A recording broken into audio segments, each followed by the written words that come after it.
Hello! This video is created for those preparing for the IELTS speaking test. There are two kinds of video available, a self-test video and a video with answers provided. We wish you the best of luck with your IELTS exam preparations. What is the weather like where you live? I live in a temperate coastal region with quite diverse weather patterns. We experience all four seasons distinctly, which I find quite enjoyable. Summers are generally warm and sunny, with temperatures ranging from 20 to 30 degrees Celsius. Winters are cool, often rainy, with temperatures hovering around 5 to 10 degrees. Spring and autumn are transitional seasons, offering a pleasant mix of temperatures and occasional showers. The proximity to the ocean also means we often have a refreshing sea breeze, which helps moderate the temperature extremes. Do you prefer hot or cold weather? I have a slight preference for cooler weather. While I appreciate the outdoor activities and long days that come with summer, I find the crisp air and cozy atmosphere of autumn and early winter particularly invigorating. Cooler weather allows for comfortable layering of clothes, enjoyable outdoor exercise without sweating, and the simple pleasure of warming up with a hot drink. That said, I do enjoy the occasional hot summer day for beach activities and barbecues with friends. Do you prefer wet or dry weather? I tend to prefer dry weather, primarily because it offers more flexibility for outdoor activities and generally feels more comfortable. Dry days are perfect for hiking, cycling, or simply enjoying a walk in the park. However, I do appreciate the occasional rainy day, especially when I'm indoors. The sound of rain can be quite soothing, and it creates a perfect atmosphere for reading, writing, or engaging in indoor hobbies. Plus, rain is essential for maintaining the lush greenery in our region, so I welcome it in moderation. Are you in the habit of checking the weather forecast? When or how often? Yes, I've developed a habit of regularly checking the weather forecast. I typically check it every evening for the next day, and I also take a look at the week ahead on Sundays. This helps me plan my activities and decide what to wear. I use a weather app on my smartphone, which makes it convenient to get quick updates. If I'm planning a special outdoor event or trip, I tend to monitor the forecast more closely, checking it multiple times a day as the event approaches. I find that being aware of the weather helps me feel more prepared and in control of my daily life.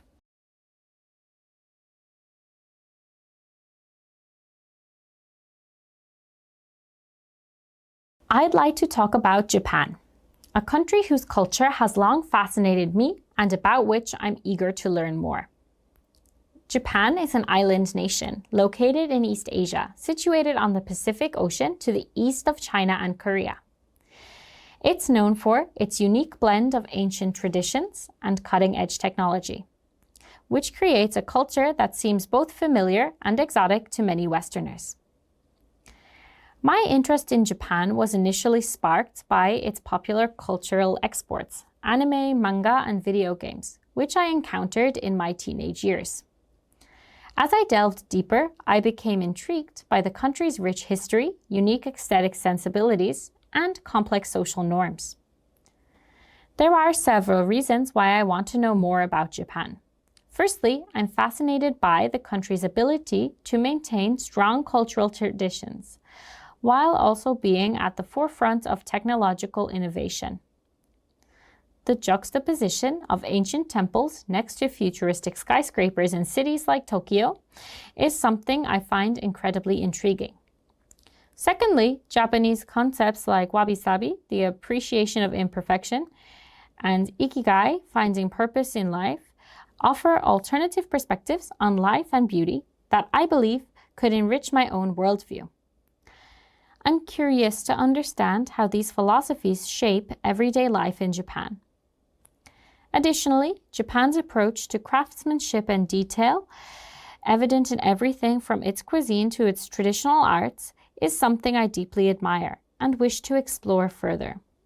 I'm particularly interested in learning about traditional Japanese arts like calligraphy, tea ceremony, and flower arrangement.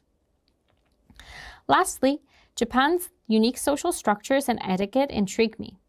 The balance between group harmony and individual expression, the concept of hone, true feelings, and tatame, public behavior, and the intricate rules of politeness are aspects of Japanese culture that I believe could offer valuable insights into human social dynamics. In essence, Japan represents a culture that seems to have successfully blended tradition and modernity, East and West, in a way that few other countries have. Understanding this balance could provide valuable lessons for navigating our increasingly globalized world. What do you think is the best way to learn about a foreign culture? I believe the most effective way to learn about a foreign culture is through immersion. Living in the country, interacting with locals on a daily basis, and experiencing the culture firsthand provides insights that are difficult to gain through other means. However, recognizing that this isn't always feasible, I think a combination of approaches works well. This could include studying the language, which often provides unique insights into the culture's mindset, consuming media from that culture, including literature, films, and music, and engaging with people from that culture, whether in person or online. Additionally, studying the history and sociology of the culture can provide important context for understanding current cultural practices and norms. What do you think is the biggest problem to work in a foreign country? While there are many challenges associated with working in a foreign country, I believe the most significant is often the cultural adjustment, particularly in terms of workplace norms and communication styles.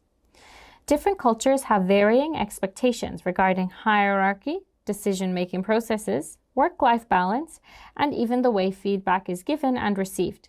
Misunderstandings in these areas can often lead to conflicts or decreased productivity. Additionally, language barriers, even when everyone speaks a common language, can lead to subtle misinterpretations or difficulties in expressing complex ideas. Overcoming these challenges requires not just language skills, but also a high degree of cultural intelligence and adaptability. Some people say that reading is the best way to know about a culture. Do you agree? While reading is undoubtedly a valuable tool for learning about a culture, I wouldn't say it's the best way in isolation. Reading, particularly works by authors from that culture, can provide deep insights into the thoughts, values, and daily lives of people within that culture. It allows for a nuanced understanding that can be difficult to achieve through other means. However, I believe a multifaceted approach is more effective. Reading should be complemented by other forms of learning, such as watching films, listening to music, studying the language, and, ideally, interacting with people from that culture.